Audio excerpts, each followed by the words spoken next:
Hai Sobat Gen Z dan Milenial, jangan lupa ajukan pertanyaan kamu seputar politik dan pemilu 2024 di platform Gen Z Memilih. Buat pertanyaan yang menarik dengan vote terbanyak akan dijawab redaksi dan berhak mendapatkan hadiah poin yang bisa ditukarkan uang cash hingga ratusan ribu rupiah, yang setiap bulan akan dipilih 10 pemenangnya. Cara membuat pertanyaannya gampang banget. Yang pertama, login akun IGN Times dan pastikan nama kamu sudah sesuai dengan KTP. Kedua, buka platform Gen Z Memilih, yaitu klik www.genzmemilih.igntimes.com. Ketiga, tulis pertanyaan di kanal Tanya Jawab. Lalu yang keempat, sertakan hashtag Gen Z Memilih. Pastikan penulisan hashtag tidak salah agar muncul di home Tanya Jawab. Yang kelima, pilih topik Indonesia. Dan yang terakhir, keenam, kirim pertanyaannya. Gampang bukan? Halo, selamat sore Sobat Milenial dan Gen Z. Apa kabar? Semoga kalian dalam keadaan happy dan healthy.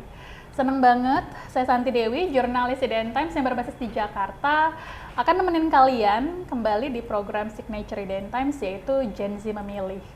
Dan pada pekan ini, kalau kalian sudah mengikuti ya apa yang terjadi di tanah air pada hari Senin dan Selasa kemarin, itu kan ada banyak sekali orang dan tokoh penting gitu datang ke kediaman pribadi Pak Prabowo di Kertanegara, karena ini merupakan proses dari katanya seleksi calon menteri yang akan menjadi pembantu Pak Prabowo dan Gibran Rakabuming Raka yang akan dilantik pada hari Minggu 20 Oktober besok. Dan pada hari ini setelah dipanggil dalam 2 gelombang di 2 hari yang berbeda, Pak Prabowo mengundang semua orang itu yang kemarin datang selama 2 hari ke Kertanegara untuk datang ke kediaman Pak Prabowo di Hambalang, Bogor dalam rangka orientasi katanya gitu. Jadi kita akan ngobrolin soal kabinet Pak Prabowo dan Mas Gibran yang ternyata sesuai dengan slogan waktu mereka kampanye, yaitu jadi gemoy alias jadi lebih gemuk gitu ya dari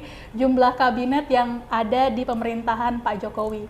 Karena kalau menurut Undang-Undang Kementerian Negara sebelum direvisi itu batas maksimal jumlah kementerian ada 34. Tetapi setelah di amandemen dan disahkan kembali oleh DPR, kewenangan untuk menentukan jumlah berapa kementerian yang harus ada di tanah air itu ditentukan langsung oleh presiden yang saat itu berkuasa.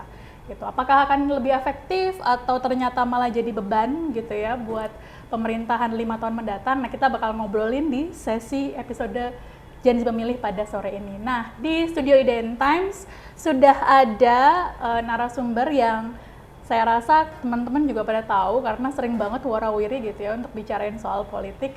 Ada Profesor Ikrar Nusa Bakti, pengamat politik. Halo, Assalamualaikum, selamat sore Prof. Waalaikumsalam, selamat sore. Sehat-sehat Prof Ikrar? Alhamdulillah sehat. Ini lagi hektik banget ya pekan-pekan ini ya Prof ya. Tadi aku baru meliput proses seleksi uji kepatutan dan kelayakan buat calon kepala BIN yang baru Pak Herindra gitu di parlemen, dan rencananya hari Kamis besok bakal disahkan lewat rapat paripurna. Nah, satu lagi ada narasumber yang akan bergabung tapi belakangan adalah Kepala Badan Komunikasi Strategis dari Partai Demokrat, yaitu Herzaki Mahendra Putra, nanti akan join belakangan. Jadi saya akan ngobrol lebih dulu dengan Prof Ikrar ya. Yep. Nah Prof, sebelum saya langsung nanya, saya mau menampilkan dulu nih buat teman-teman informasi buat kalian yang tidak mengikuti begitu ya. Sebenarnya berapa sih rencananya Pak Prabowo dan Mas Gibran akan membentuk kementerian?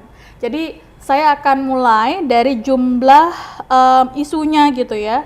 Jumlah kementerian yang akan dibentuk ini Prof Ikrar rencananya kalau yang berdasarkan surat, jadi kenapa angkanya ada 46 itu kami mengacu kepada surat yang sempat dibuka oleh parlemen ketika menyusun penambahan komisi di DPR. Jadi kan komisinya itu bertambah ya Prof, dari 11 jadi 13.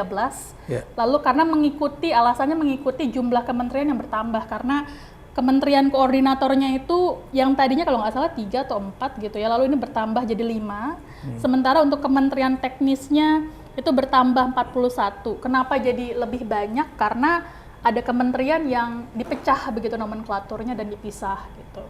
Dan ternyata dari pemanggilan menteri-menteri, mohon maaf, calon menteri gitu atau tokoh penting selama 2 hari itu ada sejumlah wajah baru nih Prof. Totalnya yang saya hitung ada 19. Boleh ditampilkan teman-teman? Nah, ini dia wajah barunya. Dan yang sebenarnya membuat publik terkejut Wajah tuh, lama kalau ini nih. iya, wajah lama di era Pak Jokowi yang ternyata ikut dipanggil ke rumah Pak Prabowo di Kertanegara. Jadi banyak yang terkejut ketika yang dipanggil untuk calon Menteri Keuangan itu adalah Bu Sri Mulyani lagi. Kan Bu Sri Mulyani itu saya ingat banget Prof, udah bikin buku, meluncurkan buku biografi karena dalam momen waktu itu menduganya tidak akan dipilih kembali gitu atau diberikan jabatan sebagai Menteri Keuangan, tapi ternyata kemarin beliau mengakui bahwa dipercayakan kembali untuk menjadi Menteri Keuangan begitu. Lalu juga ada beberapa nggak jadi Menko Ekonomi, tadinya kan juga dia menjadi Menko Ekonomi. Enggak, beliau mengakuinya diberikan tugas kembali sebagai Menteri Keuangan begitu. Lalu beberapa nama juga di situ yang membuat publik bertanya-tanya adalah Pak Budi Aristiadi. Itu yang juga jadi banyak sorotan publik, dan Pak Bahlil itu juga kan sering disebut-sebut bahwa sebenarnya orang yang dikatakan titipan Pak Jokowi begitu ya untuk bisa masuk ke kabinetnya Pak Prabowo gitu. Gitu Prof. Nah, jadi itu teman-teman update-nya ada 46 kementerian rencananya dan 19 diantaranya itu adalah sudah pernah menjabat di era pemerintahan Pak Jokowi gitu. Nah, saya mau mulai bertanya dari pertanyaan dasar begini Prof. Dari semula 34 menjadi 46. Is it good or not? Ya, sebetulnya jawaban good or not itu tergantung pada satu, tantangan apa yang sedang dihadapi oleh Indonesia. Dua, apakah kita memiliki anggaran yang cukup untuk membayari kementerian yang sampai 46. Ya, betul. Kenapa demikian? Karena kita tahu keuangan kita tuh lagi kacau lah. Maksud saya bukan karena Menteri Keuangannya nggak benar, bukan. Tapi memang kita banyak persoalan di mana 2025, 2026, 2027 itu akan mengalami apa yang disebut dengan jatuh tempo pembayaran hutang. Yang nilainya itu kalau nggak salah tahun depan itu sekitar 1.000 triliun lah gitu kan. Dan kemudian juga berikutnya 2026, 2027 dan sebagainya. Nah, kalau kemudian kita tahu sekarang saja ya yang namanya anggaran pendapatan dan belanja negara itu sudah sangat berat di di bidang birokrasi ya, khususnya untuk gaji dan upah dan juga untuk menjalankan birokrasi pemerintahan. Sementara anggaran untuk pembangunan itu boleh dikatakan kecil sekali. Nah, kalau kemudian sekarang menjadi 46 kementerian, yang berarti itu bertambah 12 dari yang lama, itu kemudian kita juga agak ragu apakah kemudian Pak Prabowo ini akan bisa menggelindingkan pemerintahan dengan sangat apik dan kemudian memiliki dana yang cukup buat juga program-program dia. Kenapa saya bilang buat program dia? Karena Anda tahu tadinya itu kan program makan siang gratis atau sekarang pemberian gizi gratis ya, itu kan juga udah ditentukan anggarannya nggak gede-gede amat. Tapi sekarang ternyata naik lagi menjadi sekitar 800 miliar per day. Per day loh ya, Anda tahu ya. Dan kalau per day itu Anda kali aja 360 hari atau 365 hari, berapa? Apalagi kalau kemudian itu harus diberikan 2 kali dalam 1 hari. Ya, ini yang makanya kemudian agak berat ya. Walaupun saya juga punya masukan karena saya ini kan bukan orang yang bisanya ngeritik aja gitu kan, atau bisanya memaki-maki aja. Saya juga memberikan satu rekomendasi kepada Pak Prabowo. Kalau nanti beliau itu bisa mengatasi atau membuat undang-undang perpajakan yang baru, ini bukan mustahil Indonesia akan keluar dari yang namanya itu krisis finansial ya, di mana kita setiap saat tuh selalu mengalami defisit anggaran pendapatan dan belanja negara. Dari mana uangnya? Reformasi perpajakan itu ya, reformasi undang perpajakan yang juga sudah ada masukan-masukan dari beberapa orang ya, yang misalnya untuk 200 orang yang terkaya di Republik ini itu harus diberikan pajak tambahan, ya. Ada yang mengatakan misalnya 2% 1 tahun dan sebagainya, ya. Dan kalau itu misalnya dikenakan 2% setahun aja, itu kali 200 itu bisa berapa triliun itu akan masuk, ya. Karena satu orang terkaya di Indonesia itu bisa membayar antara 2 mungkin sampai lebih dari 5 triliun rupiah 1 tahun. Jadi kalau misalnya itu dikali 200, itu udah bisa lebih dari 1.000 triliun rupiah, ya. Jadi nggak perlu kemudian Prabowo akan terus berkutak ya sama yang menurut Sri Mulyani ini udah ditentukan nih PPN 12% tahun 2000. Iya. Nah kalau itu misalnya PPN nggak jadi, kemudian tapi pajak untuk orang kaya, ya. Orang kaya ini saya ngambil 200 ini kan 200 orang terkaya menurut lagi-lagi perhitungan juga asing, bukan cuma Indonesia aja. Anda bisa bayangkan ya kalau orang-orang terkaya Indonesia itu bayar pajak lebih tinggi, ya, pribadi ini bukan perusahaan. Itu berarti juga akan menjadikan antara the have and the have nots itu akan gapnya lebih ya. makin kecil. Anda ya? tahu di bawah Presiden Jokowi itu tinggi banget. Siapa bilang kemudian bahwa terjadi pengurangan koefisien Gini di era Jokowi? Enggak, yang di era Jokowi juga menurut saya itu pasti koefisien Gini-nya itu makin membesar, makin gede, bukan makin kecil, gitu kan. Betul. Dan kalau Anda lihat ya, semalam atau kemarin tuh ya, saya nonton di Kompas TV itu bahwa kata Roslan Roslani itu bahwa industri berkembang sekian persen. Pertanyaan saya cuma satu, kalau memang itu berkembang, mengapa kemudian PHK semakin tinggi, gitu kan? Dan mengapa misalnya sekarang daya beli dari anak-anak muda milenial dan Gen Z, ya, itu juga termasuk juga golongan menengah bawah itu atas, ya, itu kok makin tahun makin menurun. Sementara itu juga perusahaan itu kenapa bangkrut? Karena terjadi deflasi yang cukup tinggi, ya, antara 5 bulan terakhir. Anda tahu apa artinya deflasi? Deflasi itu adalah suatu kondisi di mana harga kebutuhan yang diproduksi di Indonesia itu rendah. Nah, kalau ini harga rendah itu buat orang yang mampu, ya tunggu aja besok juga paling turun lagi, kan gitu kan. Gitu. Jadi tapi walaupun buat orang yang the have not itu, ya, atau orang yang nggak punya, itu udah cukup tinggi. Nah, kalau kemudian si pengusaha jual barang harganya rendah, bagaimana dia bisa dapat keuntungan? Bagaimana kemudian dia bisa mempertahankan para pekerjanya yang bekerja di perusahaan itu? Nah, ini juga pernah terjadi di Amerika Serikat, walaupun itu kasusnya beda, ya, karena di Amerika itu kan pernah the Great Depression tahun 1929, tapi itu akibat dari Perang Dunia Pertama. Yang masih berkelanjutan pada ekonomi, dan juga dari orang-orang yang kemudian banyak masukin duit ke pasar modal, saham. Dia pikir dengan itu nanti dia akan dapat keuntungan, tapi ternyata harga saham rontok. Sama lah kayak kita sekarang ini kan harga saham lagi rontok nih. Jadi nilai nominal uang yang dimiliki oleh orang-orang yang punya saham itu realnya itu kan berkurang. Tapi nanti mudah-mudahan sih tanggal 20 Oktober kepercayaan itu akan muncul kembali, ya. Dan itu mereka-mereka yang investor asing juga akan balik lagi. Saya berharap gitu. Tapi kalau ngelihat dari jumlah kementerian dan jumlah orang, ya, ini terus terang, ya, kalau tadi Anda katakan masih ada sekitar 16 atau 19 orang menteri-menteri lama. Tapi cuma ada beberapa orang kan yang bisa menjadi kunci bagi kepercayaan baik investor asing maupun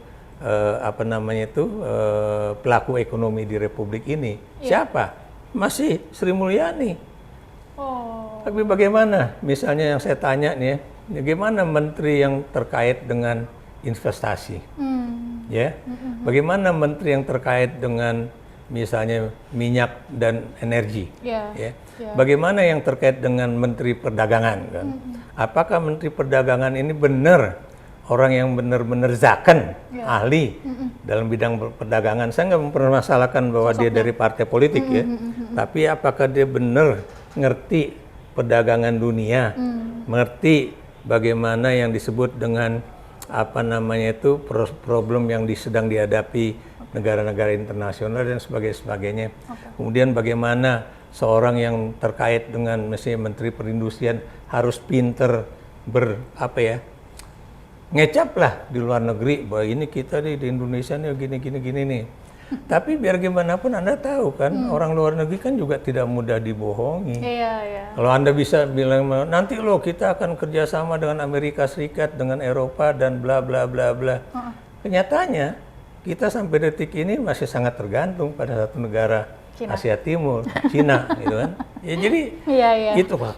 Itulah problem-problem bagaimana kita tuh bisa mendapatkan apa yang disebut dengan trust.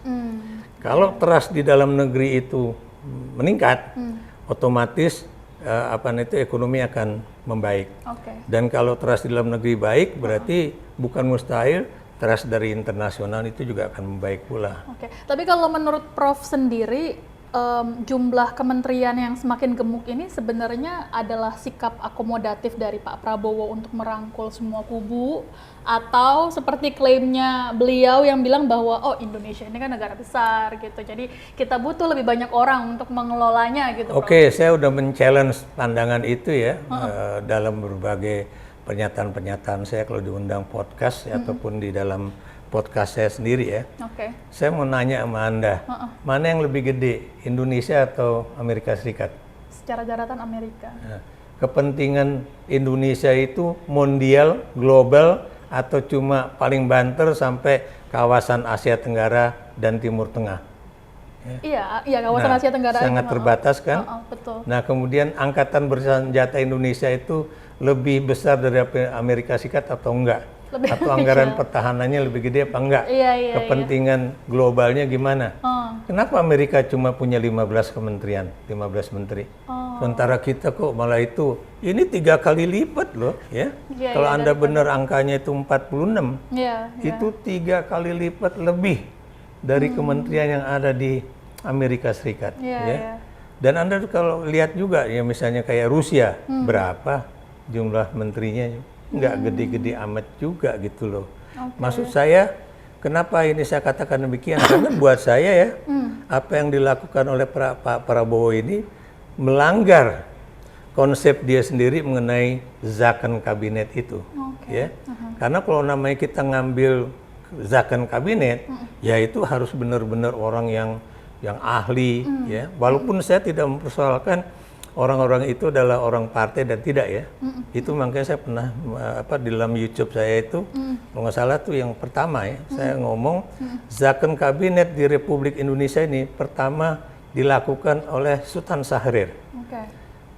Itu bulan September 1950 ketika kita pada 17 Agustus 1950 itu kembali ke Republik Indonesia. Karena kan dari 27 Desember 49 sampai 17 Agustus itu kan kita menggunakan RIS, Republik Indonesia Serikat ya. Dan ketika Bung Karno memerintahkan bukan Sultan Syahrir, Nasir ya. Kenapa Nasir dipilih sama Bung Karno? Karena Masumi pada saat itu adalah partai yang memiliki jumlah kursi di parlemen terbanyak.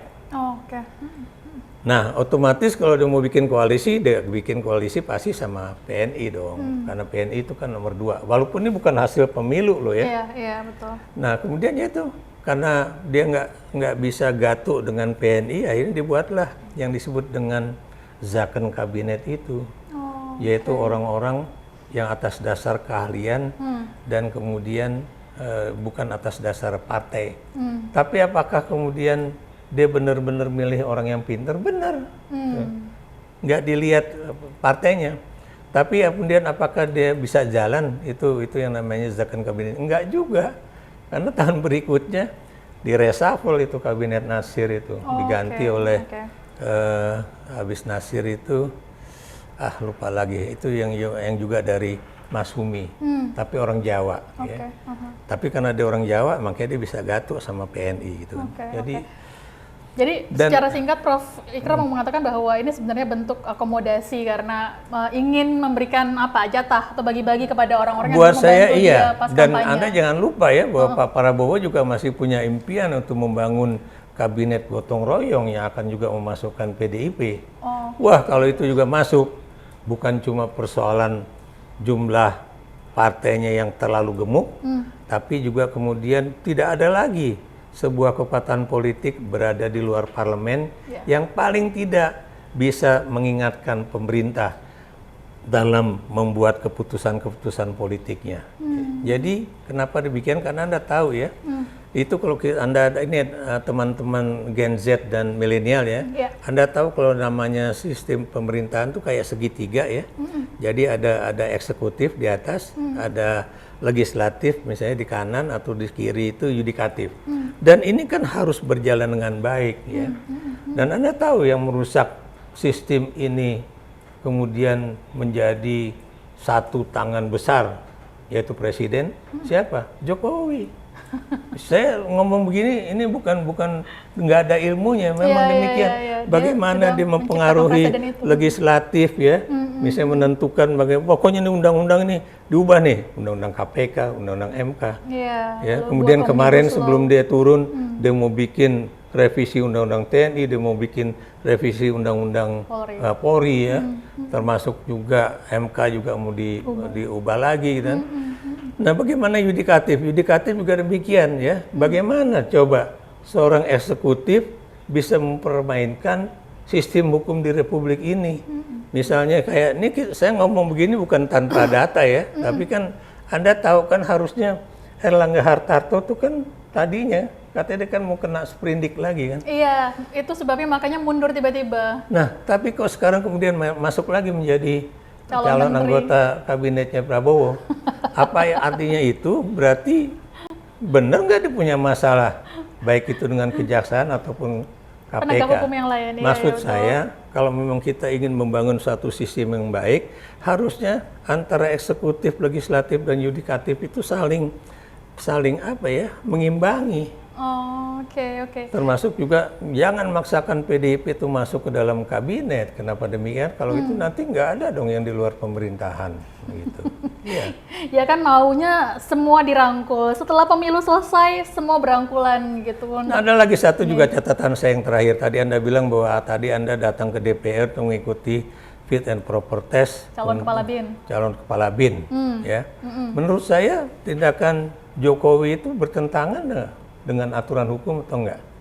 Kenapa saya mengungkapkan ini ya? Anda tahu ya, batas waktu sebuah eksekutif dan legislatif itu biasanya bersamaan. Ya. Ini dulu tuh dipisah memang, pemilihan legislatif dulu baru presiden. Taruhlah bersamaan lah gitu ya. Anda tahu DPR yang sekarang itu adalah bukan DPR ketika Jokowi itu dilantik jadi presiden pada 2019 yang lalu. Betul. Ini adalah hasil pemilu legislatif 2024 yang harusnya sejajar dengan pemilihan presiden 2024 yaitu Prabowo Gibran. Kan gitu. Lah kemudian masa DPR yang baru melakukan fit and proper test terhadap seseorang yang menjadi calon anggota kabinet ya dari presiden yang lama yang tinggal 4 hari lagi jadi presiden. Kan slogannya keberlanjutan, Prof.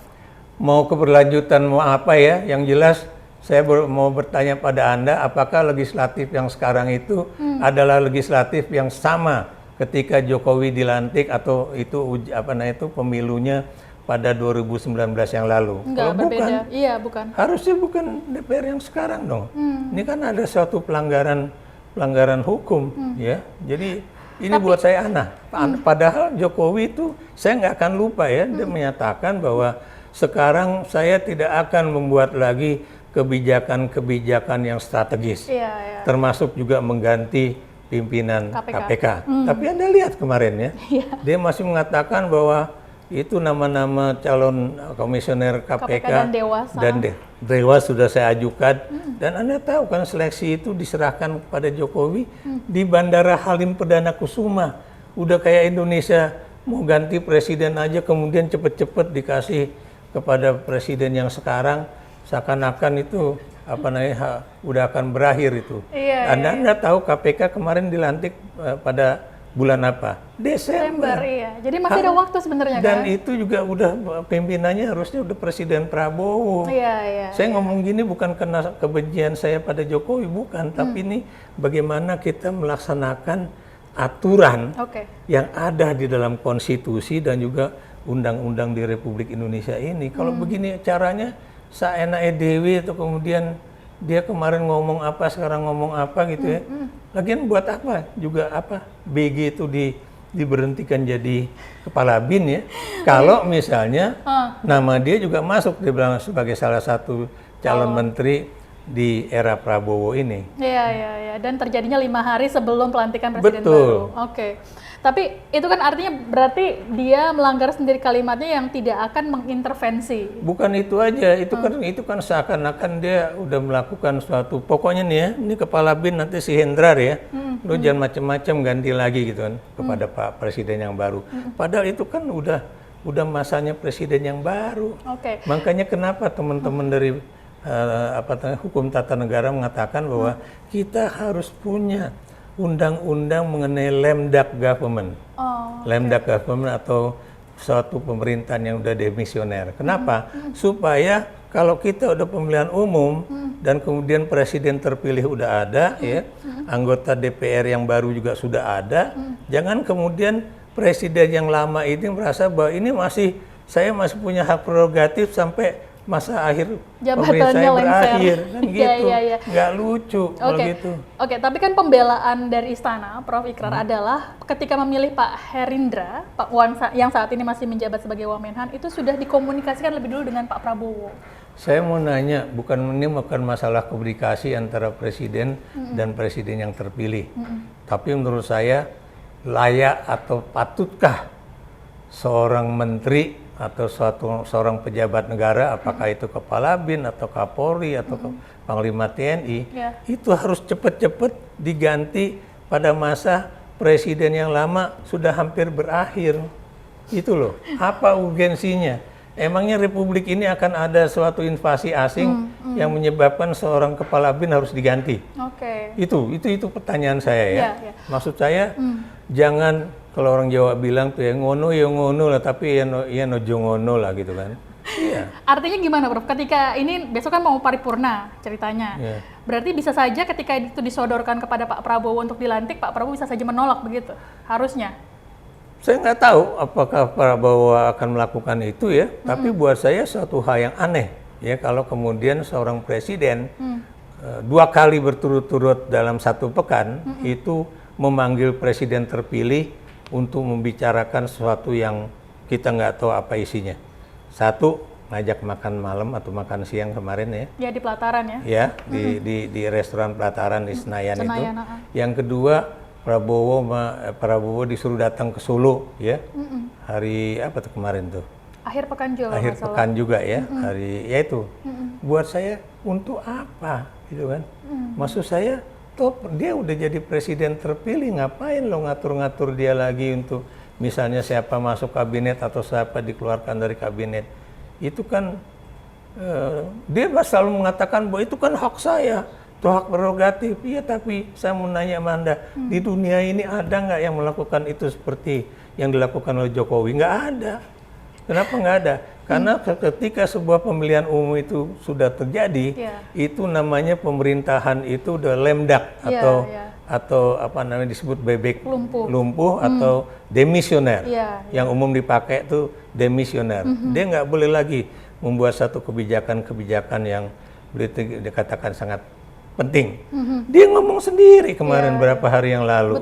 Tiba-tiba sekarang dia melakukan sesuatu yang berbeda. Iya. Seperti biasa kontradiktif. Tapi begini Prof, kan Prof mengatakan bahwa harusnya itu kewenangan Pak Prabowo. Tapi toh Pak Prabowo-nya nggak mengatakan apa-apa, tidak memprotes juga. Kan kewenangan di sistem kita itu presidensial. Presiden memiliki hak. Masalahnya, biar gimana pun Prabowo tidak ingin terjadi hal-hal yang tidak diinginkan ketika suatu pergantian pemerintahan akan terjadi. Dan ini selalu Jokowi melakukan itu. Satu, ngapain dia kemudian ganti cawe-cawe juga dalam persoalan ketua umum Kadin, gitu kan?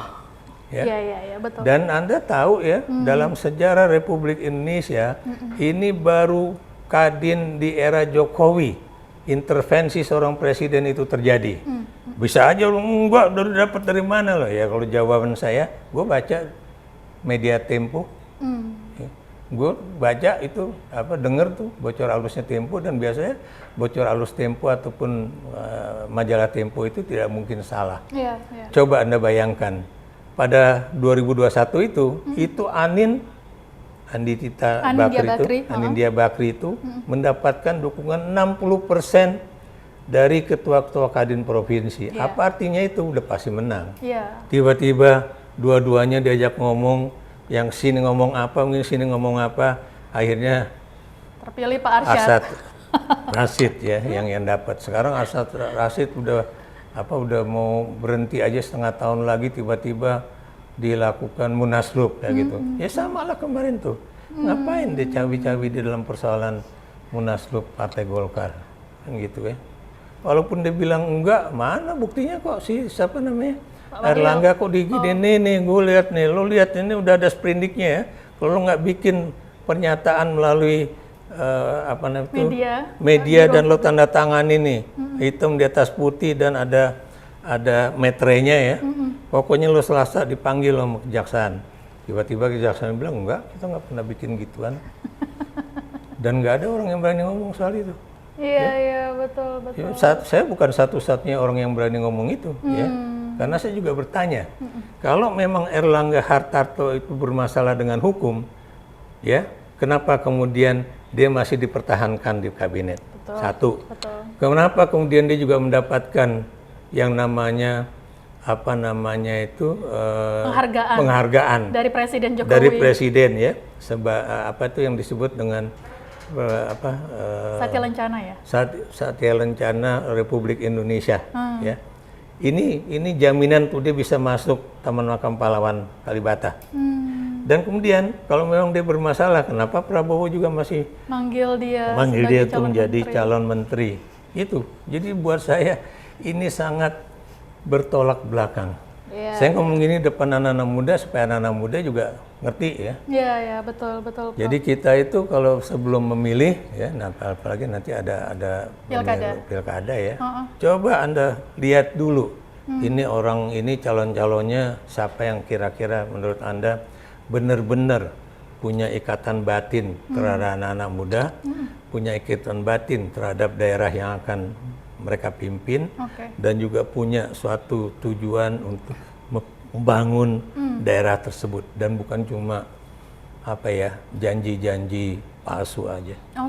Nah saya mau balik lagi ke soal tadi bahwa Pak Jokowi sudah berjanji, dan itu disampaikan di ruang publik bahwa tidak akan intervensi. Kalau saya jadi presiden, saya juga nggak mau diintervensi. Masa saya diatur-atur harus milih ini dan ini.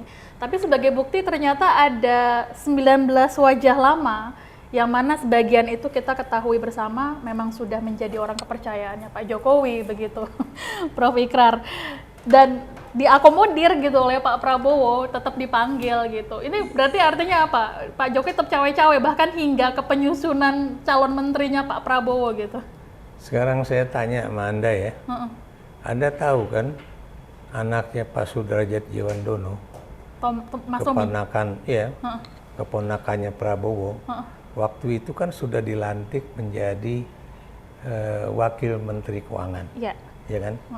Kenapa? Karena dia udah diplot bakalan menjadi Menteri Keuangan, dan dalam waktu sekian bulan itu dia bisa belajar. Sekarang saya lihat ada nggak nama dia? Dia tetap dijadikan wakil Menteri Keuangan. Jadi wakil ke Menteri Keuangannya ada 3 rencananya, Prof. Iya, sekarang sekarang oke lah 3. Yang jadi pertanyaan saya, dia sekarang tuh jadi wakil menteri keuangan itu di dalam kabinetnya siapa? Prabowo. Jokowi dong sekarang masih Jokowi. Iya, dulu ditunjukin Iya oleh Pak dong, Jokowi. ya. Ini kenapa saya tanya gitu? Buktinya, ini semua yang dulu adalah di dalam kabinet itu kan juga masih muncul dipanggil sama Pak Prabowo ke Kertanegara. Apa yang ingin saya katakan? Lalu kenapa nggak semuanya? Termasuk orang-orang yang kemarin udah dilantik oleh Jokowi semuanya, ya, iya dong. Jangan kenapa kemudian anak-anaknya Pak Derajat kemudian nggak dipanggil juga, padahal dia waktu itu udah jadi wakil menteri keuangan. Gitu. Apa yang ingin saya katakan di sini? Saya jadi bertanya-tanya, jangan-jangan Pak Prabowo ini nggak jadi lagi ngangkat keponakannya untuk menjadi salah satu pejabat di Kementerian Keuangan, kan gitu. Ya. Dan itu terjadi karena? Ya mungkin karena dia nggak mau dilihat bahwa ini bisa ada KKN-nya di situ, walaupun kalau saya lihat ya, ya siapa namanya anak Pak Derajat tuh? Siapa? Pak Mas Romi. Romi itu kan dia pengalamannya untuk dalam bidang keuangan dan hubungan internasional cukup bagus. Iya betul. Itu. Betul. Ya, termasuk dan saya juga tidak terlalu mempersoalkan apakah calon anggota kabinet itu senior, berpengalaman, atau masih banyak anak muda. Yang jadi pertanyaan saya, kalau Anda itu benar-benar mau jadi pejabat, Anda harus punya ini dong, pengalaman, pengetahuan. Nah, orang-orang yang tadi dipermasalahkan oleh banyak orang itu punya nggak pengetahuan, pengalaman untuk menduduki jabatan-jabatan yang akan dia tempati. Ya. Kenapa saya mengatakan demikian ya? Ini buat juga teman-teman anak-anak muda Gen Z dan milenial ya.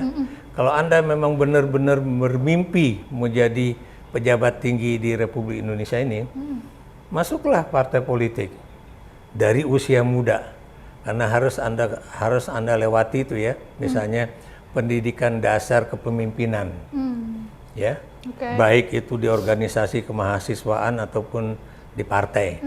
Kemudian Anda juga harus memiliki suatu keterampilan di dalam berpidato, ya. Karena biar bagaimanapun, bagaimana Anda bisa menjadi pemimpin kalau nggak pernah berpidato di muka orang, ya, di muka umum lah. Tapi ada loh Prof yang tidak memenuhi checklist itu dan akan segera dilantik nanti 20 Oktober. Ya itu yang buat saya aneh. Kenapa aneh ya? Karena biar gimana pun dalam politik itu komunikasi itu penting. Ya. Nih saya ngomong terus terang aja ya. Anda jangan menganggap diri Anda ini ya udah segini-segini aja. Ya. Anda jangan anggap diri Anda tuh nggak punya kemungkinan untuk jadi someday ya, person lah, suatu somebody lah gitu. Nah apa yang ingin saya katakan di sini, makanya Anda jagalah media sosial Anda. Jangan ngomong sembarangan terhadap teman, apalagi lawan politik ya. Kenapa demikian? Karena dalam yang namanya komunikasi politik itu, seperti disebut oleh Harold Laswell ya, itu yang namanya komunikasi politik itu adalah who says what, with what channel, with what effect. Ya. Siapa? Jadi saya katakan siapa mengatakan apa. Siapa mengatakan apa? Kalau Anda misalnya masih jadi tukang martabak, nggak akan didengerin orang. Tapi kalau Anda tiba-tiba udah menjadi calon wakil presiden atau malah terpilih, pasti baru dia viral. Kenapa itu jadi viral? Karena itulah komunikasi politik. Seseorang itu jabatannya apa, mengatakan apa, melalui media apa, dan kemudian bagaimana dampaknya. Itu. Kenapa misalnya, ini kenapa viralnya baru sekarang? Ya iya, karena dia udah jadi somebody. Iya. Walaupun menggunakan akun anonim. Anonim itu Anda tahu ya, Anda mau pakai anonim, mau disimpan di Seychelles atau di Cayman Island segala macam, pasti ketahuan lah. Pasti ketahuan, nggak ada tuh yang bisa disembunyikan, nggak ada.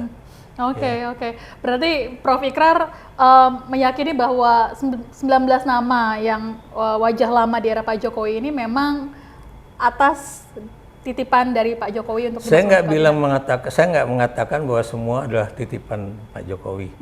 Walaupun saya tahu beberapa orang memang adalah titipan Pak Jokowi, ya.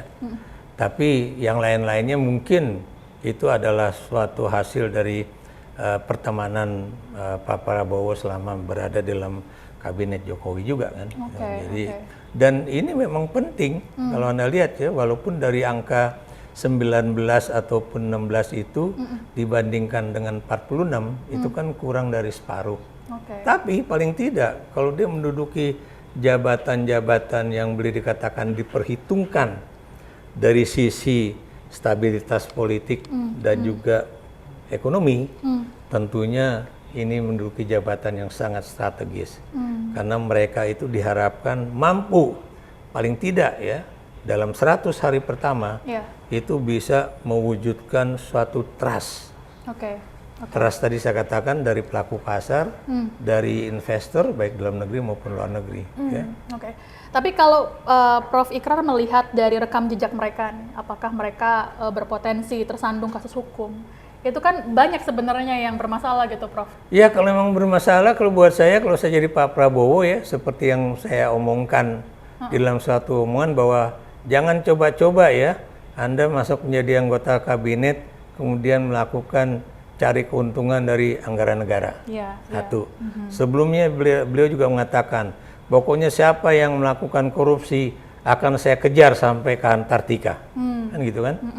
Ya itu jangan kemudian itu dianggap sebagai suatu janji-janji yang omong-omong aja. Omong kosong belaka. Kenapa demikian? Karena janji seorang kepala negara itu akan dilihat oleh rakyat sebagai bukan cuma janji biasa, tapi itu adalah suatu hal yang harus ditepati ya. Itu janji yang sakral lah, yang harus benar-benar dijalankan. Tapi kan karena dari 34 ini berkembang menjadi 46, itu kan karena ada perubahan nomenklatur ya, Prof. Ikrar. Dan berdasarkan pengalaman sebelumnya, di tahun pertama kalau ada pemecahan instansi atau kementerian, itu bukan sibuk bagaimana merealisasikan programnya, tapi sibuk ngurusin administrasinya itu. Betul. Jadi saya ini mantan pegawai negeri. Jadi saya tahu. Kalau misalnya kayak sekarang ya, itu kan dulu namanya Lembaga Ilmu Pengetahuan Indonesia. LIPI. Tiba-tiba kemudian berubah jadi BRIN. Semua lembaga-lembaga penelitian dari BRIN. Ada nggak itu kata BRIN dalam nomenklatur? Misalnya di Kementerian Keuangan ya, pada masa di mana kita membutuhkan uang. Kalau nggak ada, wah repotnya setengah mati tuh. Ya benar. Kenapa? Karena itu nggak ada di nomenklatur, pasti kemudian ditolak. Makanya kenapa sekarang orang-orang itu pada sibuk mengenai apakah kemudian kementerian kami atau lembaga kami itu sudah ada nggak nomenklaturnya di Kementerian Keuangan Republik Indonesia. Karena ini terkait dengan anggaran. Selama nomenklaturnya itu nggak cocok, selama itu pula persoalan birokrasi yang terkait dengan uang itu akan masih ada. Makanya tadi saya katakan, yang Anda juga katakan ya, mengapa dalam 1,5 tahun pertama atau berapa bulan pertama itu pasti ngurusinya birokrasi terus. Sekarang saya juga mau nanya sama Anda. Sekarang kalau dari 34 ya menjadi 46, ini birokrasinya itu yang dari yang sekarang ada, siapa yang kemudian akan, oh kamu sana, kamu masuk sini, kamu masuk sana kan? Iya kalau kemudian yang namanya PNS kita atau ASN kita itu sama kualifikasinya. Nah kalau nggak sama, kan repot. Jadi di tahun-tahun pertama ini nggak bisa langsung kerja dong, Prof? Loh iya dong, saya beri contoh dia. Ini kan banyak menteri akan menyebabkan banyak protokol. Nah kalau kemudian orang yang yang punya kepiawaian dalam melakukan protokoler itu ya, itu kalau nggak sama, wah repot ya, pasti bingung. Anda sendiri misalnya tiba-tiba harus menjadi protokol dari IDN News ini, kalau Anda nggak punya kelihayan untuk melakukan itu atau kelincahan, repot Anda. Dan juga yang menjadi perbincangan itu kan adalah biasanya kalau itu kementerian kan terpisah nih ya, kayak Kementerian Hukum dan HAM itu kan nggak dipisah ya, Prof. Jadi ya itu juga saya juga dan aneh pemasyarakatan tuh. Bukan kan. maksud saya kok satu ada yang namanya Menko Polhukam, ada juga Menko Polkam. Jadi Menko Polkam ya. Menteri Koordinator Hukumnya lain lagi nanti. Bukan ini yang hukum dan HAM itu ya. Hukum dan HAM. Yang satu kan ada Menko, ada Menteri. Betul. Itu yang kemudian saya bingung. Nanti kemudian gimana kita bisa membedakan yang satu pakai kata ko, yang satu nggak pakai kata ko. Gitu loh. Ya, tapi di telinga kan kita dengarnya cuma Menko Polhukam dan Menteri Hukum dan HAM. Itu. Iya. Atau sekarang juga nih misalnya nih, Kementerian Keuangan katanya mau dibagi dua ya. Iya, ada Yang Kementerian satu, Penerimaan Negara katanya. Betul, penerimaan negara. Persoalannya inilah yang selalu menjadi problem karena kalau itu tidak berada di dalam satu atap yang sama, ini yang namanya bagian penerimaan keuangan itu inilah yang selalu bermasalah. Saya mau tanya sama Anda, persoalan dengan pajak itu kan selalu ada kan? Iya. Bagaimana orang-orang pajak itu bermain dengan apa namanya Wajib pajak. wajib pajak ya, negosiasi, udahlah lu bayar segini, ntar gue bantuin lah. Nah itu kan mengurangi pendapatan negara kan? Iya. Nah kalau kemudian ini juga dia menjadi suatu kementerian baru yang independen, seindependen-independennya daripada Menteri Keuangan, nah ini akan menjadi suatu problem besar tuh antara si penerima dengan si treasurer. Treasurer itu bendahara negara. Nah, sementara kalau kita tahu, kalau di Australia kan namanya bukan Minister of Finance, tapi State, apa nih? Tadi saya katakan bendahara negara. Ya. Jadi kenapa dikatakan bendahara negara? Karena bendahara itu ada uang masuk, ada juga uang keluar, lalu masuk dalam pembukuan dan sebagainya. Berarti kita bisa mengharapkan di 100 hari pertama nanti setelah dilantik nggak langsung bekerja ini ya? Saya berharap pada 100 hari pertama ya, itu seperti yang juga dilakukan oleh Presiden Franklin Delano Roosevelt ya di Amerika Serikat itu, 100 hari pertama itu kalau bisa dia bikin aturan-aturan hukum ya, yang gede-gede. Ya.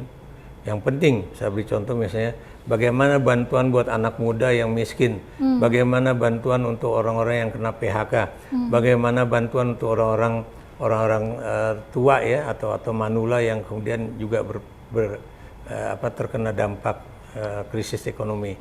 Bagaimana juga para pengusaha dibantu supaya usaha mereka menggelinding lagi, supaya mereka juga bisa nerima pekerja-pekerja baru ya, dan kemudian yang terakhir juga adalah perbankan. Biar gimana pun kan perbankan itu kan juga harus lihat, harus dibantu. Ya kayak sekarang nih ya, ini kan di turunnya IHSG ini kan salah satu yang terkena itu adalah perbankan. Iya, ya kan? Betul. Apa yang terjadi? Banyak orang bertanya, jangan-jangan ini non-performance loans-nya itu tinggi banget nih di bank A atau di bank B gitu kan. Itu kan kemudian menimbulkan tanda tanya besar. Dan kalau kemarin kita melihat ya Prof, dan juga saat hari ini gitu, tidak ada satupun perwakilan dari PDIP yang diundang. Apakah itu artinya menandakan bahwa ke depan 5 tahun ini PDIP akan ada di luar pemerintahan berarti? Kalau kelihatannya begitu.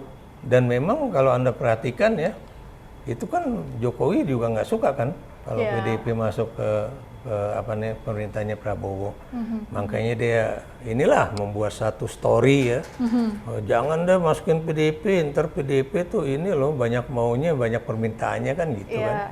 Padahal dia sendiri dulu lahir dan dibesarkan oleh PDIP kan.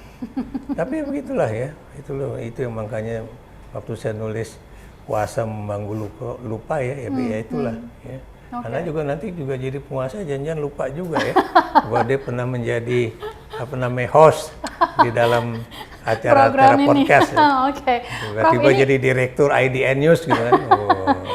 Ini yang terakhir Prof, ini soal bahwa sebelum lengser Pak Jokowi menyatakan bahwa untuk kepres pemindahan IKN itu diserahkan kepada Pak Prabowo. Padahal besok pas pelantikan itu dilakukan di Jakarta, bukan di IKN. Iya, sekarang pertanyaan saya, Jadi ini gimana nasib IKN nih? Oh, ininya? nasib IKN kalau buat saya memang masih lama. Masih lama. Oh iya dong, Oke. sekarang itu adalah suatu mimpi ya. Emangnya Jokowi itu bisa meng-hire Bandung Bondowoso untuk membangun apa namanya itu Candi Prambanan gitu Iya, kan, iya. yang cuma dalam 1 malam. Kan. Aha. Sekarang dia waktu itu baru sadar kan, nggak mungkin ini Juli ini, kenapa Juli nggak mungkin? Oh, memang masyarakat tahu bahwa dalam 1 bulan itu 23 hari IKN tuh hujan lebat. Kan. Dalam hati saya, emang lu nggak mikirin waktu itu bahwa itu akan terjadi, gitu. Atau kemudian bahwa ternyata di IKN itu tanahnya itu tanah gambut atau Iya. tanah yang banyak apa namanya itu Air pertambangan. asin. Iya. Ya. Dan kemudian bahwa tanah itu juga tidak sekuat tanah-tanah di berbagai daerah di Indonesia yang bisa membangun kayak gedung ini. Iya, iya. Berapa nih? 20 tingkat. 26 lantai. 26 lantai ya. Di sana kan katanya cuma bisa 4 lantai.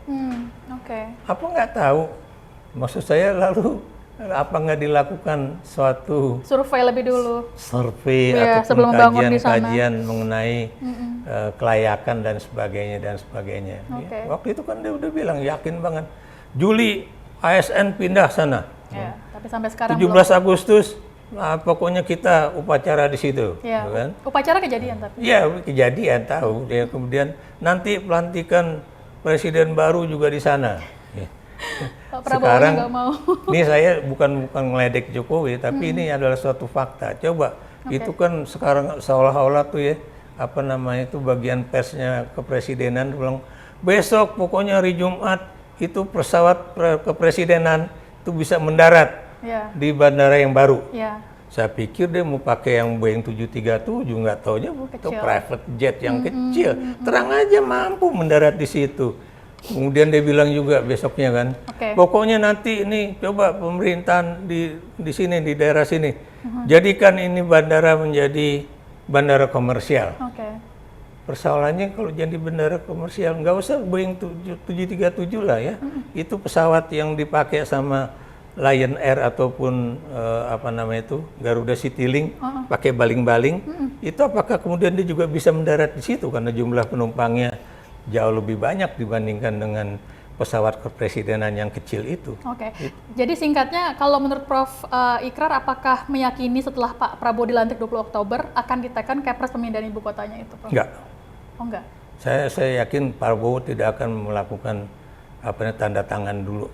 Apalagi itu mantan kepala otorita IKN bilang bahwa kita lagi mikirin ya gimana kalau Jakarta sama IKN itu jadi Twin Cities gitu ya. kan. Iya. Apa artinya itu? Berarti Tidak jadi.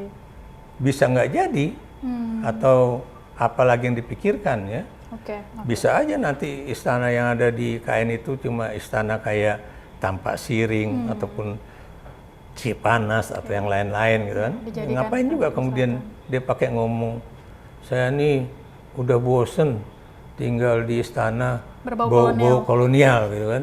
Lah, lu di situ Iya, 10 tahun gitu kan. Kenapa lu baru ngomong sekarang? Anda itu kalau misalnya terkena perasaan itu ya, pasti Anda tiap hari batuk lah. Atau nggak sehat lah paru-parunya gitu kan. Oke. Baik, Prof Ikrar. Aku udah dikasih wanti-wanti oleh pihak produser di belakang. Jadi terima kasih Prof Ikrar untuk Sama-sama. waktunya main ke kantor Iden Times. Nanti kita ngobrol lagi, lanjut lagi Boleh. karena proses berjalannya pemerintahan ini kan masih lama ya, Prof, karena hari Minggu dilantik, lalu kemudian biasanya ada evaluasi 100 hari, lalu evaluasi tahun pertama gitu, lalu ada juga pilkada dan sampai nanti evaluasi ke tahun kelima begitu. Bagaimana melihat pemerintahan Prabowo dan Gibran? Apakah betul Pak Prabowo akan memerintah full sama 5 tahun karena kan masih Yang ada jelas spekulasi. saya walaupun bukan pendukung dan pemilih Prabowo, saya terus tetap berdoa. Prabowo Mudah-mudahan sehat terus. beliau sehat ya dan jangan bisa menjalankan tugasnya sampai 5 tahun ke depan.